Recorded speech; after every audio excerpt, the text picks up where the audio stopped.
Hello friends, welcome to Madurai அறுசுவை சமையல். இன்னைக்கு மீனை வச்சு ஒரு புது டிஷ் செய்ய போகிறோம். இது எண்ணெயில் பொரிச்செடுக்காமல் செய்ய போகிறோம். டயட் கான்ஷியஸ் உள்ளவங்களுக்கு இந்த மாதிரி செஞ்சு கொடுங்க. வாங்க வீடியோக்குள்ளே போகலாம். இதுக்கு 3 தேங்காய் சில் அளவு எடுத்துக்கோங்க.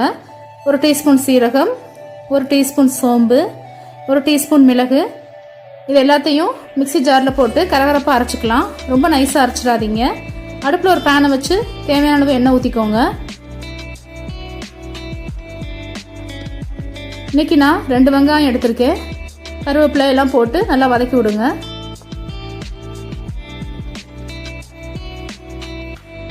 இப்போ 1 டீஸ்பூன் இஞ்சி பூண்டு விழுது, அதுவும் பச்சை வாசனை போகிற வரைக்கும் நல்லா வதக்கி விட்டுக்கோங்க.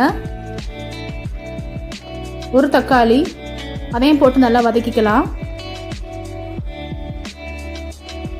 இப்போ கரகரப்பாக அரைச்சி வச்சுருக்க இந்த தேங்காய் பேஸ்ட்டை நம்ம போட்டுக்கலாம்.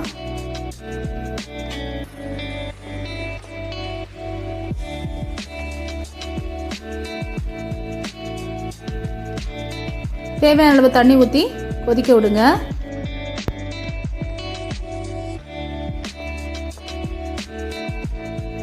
ஒரு டேபிள் ஸ்பூன் மிளகாய் பொடி, 1 டீஸ்பூன் மல்லிப்பொடி, 1 டீஸ்பூன் கெட்டியாக கரைச்ச புளி, தேவையான உப்பு போட்டு இந்த கிரேவியை நம்ம நல்லா கொதிக்க விடலாம். பச்சை வாசனை போகிற வரைக்கும் கொதிக்கட்டும்.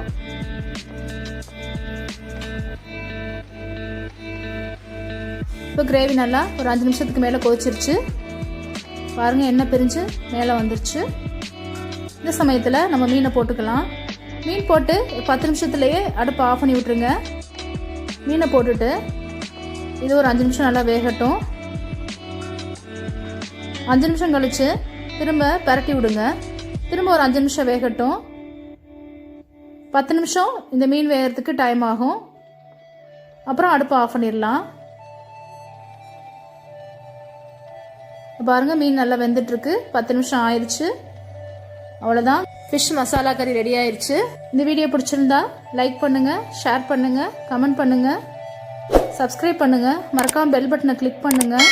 அப்போ தான் அடுத்து நான் போடுற வீடியோ உங்களுக்கு ரீச் ஆகும். Thank you, viewers.